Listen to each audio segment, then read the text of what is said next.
Do you remember the crackling sound of the TV, Saturday mornings with cereal in your lap, and the rush of excitement when your favorite cartoon theme song started to play? The 90s weren't just about cartoons, they were about the stories. That shaped us. Heroes, misfits, even babies who became legends. And they taught us more than we realized.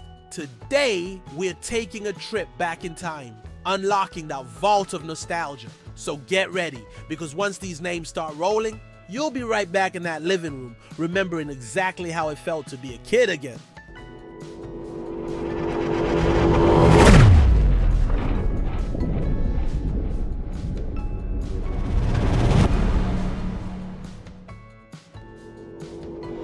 And what better way to begin than with the boy who taught us that even ordinary life could feel extraordinary, Doug Funny.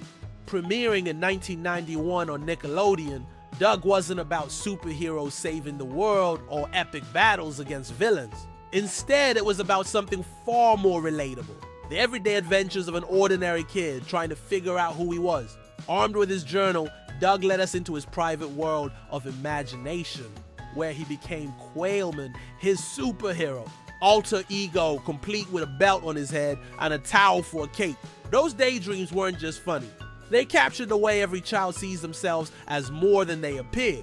And of course, Doug wouldn't be Doug without his colorful circle of friends, Skeeter Valentine, the best friend we all wished we had, and Patty Mayonnaise, the sweet crush that made so many of us feel the butterflies of young love for the very first time. Even Roger Klotz, the green-skinned bully, was unforgettable. Doug's world was simple, quirky, and full of heart. It taught us that being yourself was more than enough, and that growing up was an adventure in itself. Watching Doug today feels like opening a time capsule, reminding us of the innocence, awkwardness, and hope that defined our 90s childhood.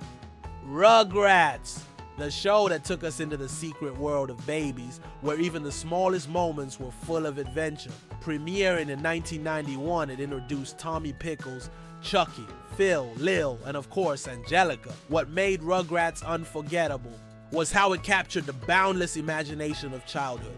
A sandbox became a jungle, and a trip to the store turned into an epic quest.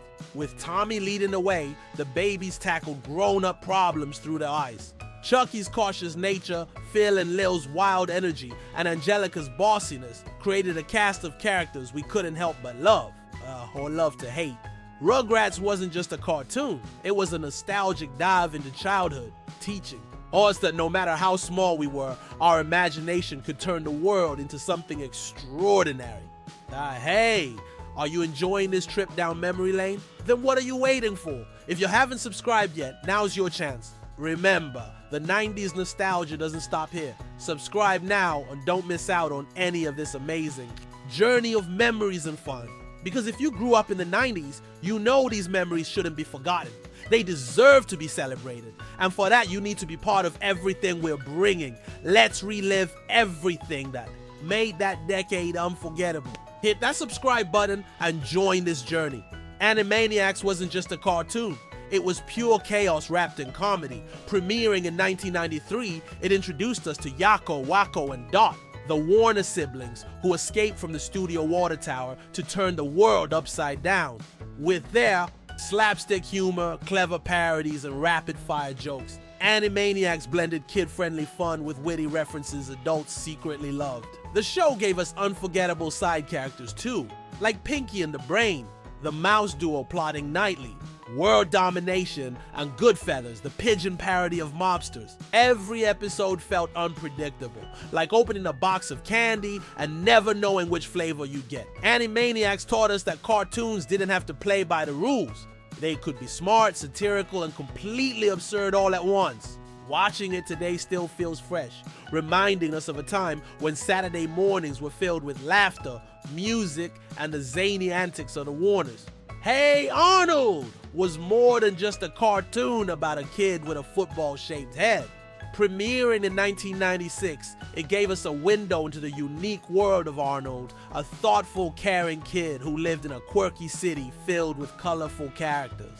Whether it was the tough but kind Helga, the eccentric Grandpa Phil, or the dreamer Gerald, the show's charm was in its deep exploration of childhood complexities. Each episode explored real emotions, friendships, crushes, family issues, and those unforgettable moments that shape us. The city of Hillwood felt like a living, breathing place, where the magic of everyday life unfolded with heartwarming and sometimes bittersweet moments. Hey Arnold taught us that life wasn't always simple, but it was worth navigating. It wasn't just a cartoon about a boy and his friends. It was a reflection of growing up, with all the struggles and triumphs that came with it. Watching it today still feels like a warm hug from our childhood. But Pinky and the Brain was the perfect mix of brilliance and absurdity. Spinning off from Animaniacs in 1995, it followed two lab mice with one mission: try to take over the world. Gee, Brain, what do you want to do tonight?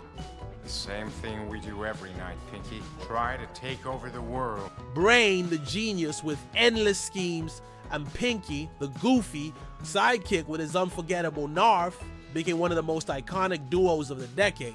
What made the show so special was its clever writing. Each night, Brain had a new elaborate plan, only to watch it unravel thanks to bad luck human, interference, or Pinky's hilarious distractions. The formula never got old because the humor worked on two levels: slapstick silliness for kids and witty satire for adults. Pinky and the Brain reminded us that even when plans fail, the journey can be hilarious. Their catchphrase, "Are you pondering what I'm pondering?" is still etched in pop culture, proof that some cartoons were simply unforgettable. Idle Dexter's Laboratory was every kid's dream, a secret world of science hidden behind a bedroom door. Premiering in 1996 on Cartoon Network, it followed Dexter, the boy genius, with a massive hidden lab full of inventions, robots, and experiments. His brilliance was matched only by the chaos caused by Dee Dee, his carefree sister, who loved pressing buttons she shouldn't. The magic of the show was its balance between intelligence and comedy. Dexter tried to control everything with logic, yet Dee Dee's randomness always turned his experiments upside down. And somehow, those disasters made the episodes even better. Dexter's Laboratory gave us unforgettable side stories too, like the superhero monkey and the Justice Friends parody. It was clever, imaginative, and full of the kind of humor that defined 90s cartoons. Watching Dexter today feels like stepping back into the age when we believed anything was possible with a little science and a lot of imagination. Johnny Bravo was the king of confidence and the king of cluelessness. Premiering in 1997 on Cartoon Network, Johnny was a muscle-bound Elvis lookalike with a personality that was as loud as his hair. He thought he was a ladies' man, but his over-the-top ego and complete lack of self-awareness turned every interaction into a hilarious disaster. What made Johnny Bravo so special was his unapologetic charm and his endless, often misguided attempts to impress women. He was a walking punchline, and while he never quite got the girl, we couldn't help but root for him anyway. His absurd situations, exaggerated masculinity, and the zany characters he encountered made each episode a roller coaster of laughs. Johnny Bravo taught us that even the most flawed, ridiculous characters could still be lovable, and that confidence, no matter how misplaced, can sometimes lead to the funniest moments. Watching it today still brings a smile to our faces. The Powerpuff Girls weren't your average superheroes. Premiering in 1998 on Cartoon Network, they were three young girls with incredible powers created by accident when their father, Professor Utonium, mixed sugar, spice, and everything nice. And a little bit of Chemical X. Blossom, Bubbles, and Buttercup became the unlikely trio tasked with saving Townsville from villains far more dangerous than any of us could imagine. What made the show so unique was its balance of action and heart. Each girl had her own distinct personality. Blossom was the smart leader, Bubbles was the sweet and bubbly one, and Buttercup was the tough, no-nonsense fighter. The villains were equally memorable, from Mojo Jojo to him, each bringing chaos to the peaceful town. The Powerpuff Girls proved that heroes didn't have to be grown-ups in capes. They could be little girls with big hearts and even bigger powers. Watching them today reminds us that anyone can save the day, no matter how small they are. Static Shock was the superhero we never knew we needed. Virgil Hawkins was just an ordinary teenager until an accident gave him the power to control electricity. With his newfound abilities, he became Static, fighting to protect his city from threats both human and superhuman. But what made Static so unique wasn't just his powers, it was his heart. Virgil wasn't just saving the day, he was also navigating the complex world of growing up, school, friends, and family. As Static, he faced villains like the cold-hearted Eban and the dangerous Holocaust. But it was his personal battles that truly defined him. With every fight, Static proved that being a hero wasn't just about having powers, it was about doing what's right, no matter the cost. Static Shock wasn't just about action, it was about the hero within us all, showing that courage, responsibility, and friendship were just as powerful as any superpower. The Fairly Odd Parents was pure magic in every sense of the word. Timmy Turner was your average 10-year-old kid with one big problem: terrible parents and an even worse babysitter. But when he's granted two fairy godparents, Cosmo and Wanda, his life is turned upside down. With a simple wish, Timmy could escape his troubles, but as always, things never went as planned. Cosmo and Wanda were far from perfect. In fact, their over-the-top personalities often made Timmy's wishes go hilariously wrong. But that was part of the charm. The show took us on wild, whimsical adventures where anything was possible. From turning into a superhero to becoming the most popular kid in school. What made the Fairly Odd Parents so great wasn't just the magic, it was the heart. It reminded us that sometimes, no matter how crazy things get, we have to embrace the life we have, and that even the most ridiculous wishes can lead to meaningful lessons. And there you have it, a trip down memory lane back to the golden age of 90s cartoons. But before you go, I want to hear from you.